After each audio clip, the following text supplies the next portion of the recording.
श्री भागवत गीता का 14वां अध्याय।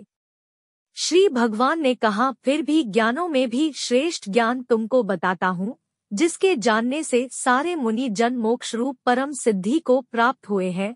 इस ज्ञान की सहायता से मेरे स्वरूप को प्राप्त हुए लोग सृष्टि के समय जन्मते नहीं और प्रलयकाल में कष्ट नहीं पाते। हे भारत, परब्रह्म मेरी योनि है, मैं उसमें गर्भ को रखता हूँ और उसमें भूतों की उत्पत्ति होती है। हे कौन्ते, सब गर्भों में मूर्तियां उत्पन्न होती है, उनकी उत्पत्ति स्थान प्रकृति है और मैं बीज देने वाला पिता हूँ। हे महाबाहु, प्रकृति से उत्पन्न सत्व, रज और तम तीनों गण देह में रहने वाले निर्विकार आत्मा का बांध लेते हैं।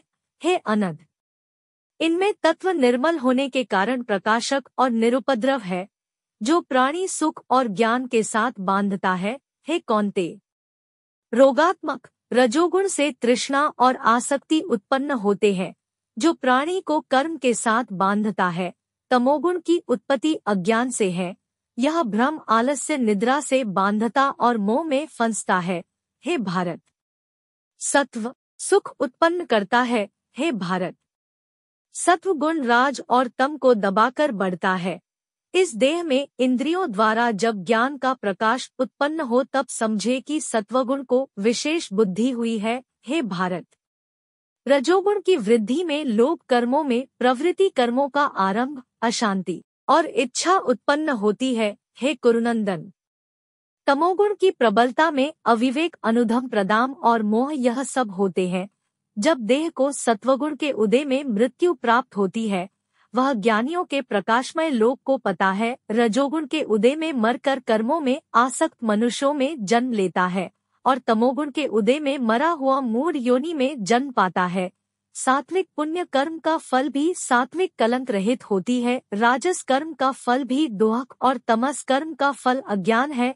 सत्व से ज्ञान उत्पन्न होता है, रज से लोभ तथा तम से प्रमाद, मोह और अज्ञान की उत्पत्ति होती है। सात्विक पुरुष को उत्तम, राजस को मध्यम और अधम तामसी लोगों को बीच की गति प्राप्त होती है।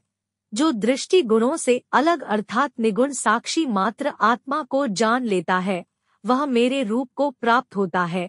जो देह शरीर में उत्पन्न होने वाले मृत्यु, बुढ़ापा और से छूटकर मुक्ति पाता है। अर्जुन ने पूछा, है प्रभु, कैसे मामूल हो कि अमुक मनुष्य ने तीनों गुणों को पार किया है, उसका क्या बर्ताव है, किन उपायों से वह इन तीनों गुणों को त्यागता है।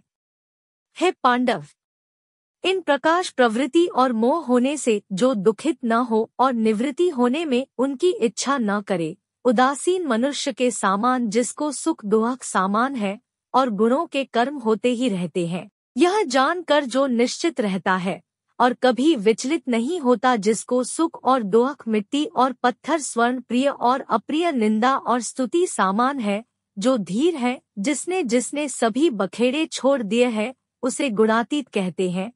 जो अनन्य शक्ति से मुझे पूजता है, वह इन तीनों गुणों को जीतकर ब्रह्मा भाव पाता, क्योंकि ब्रह्मा का और विकार रहित मोक्ष का और सनातन धर्म का और अखंड सुख का भंडार मैं हूँ। श्री भागवत गीता का 14वां अध्याय समाप्तम।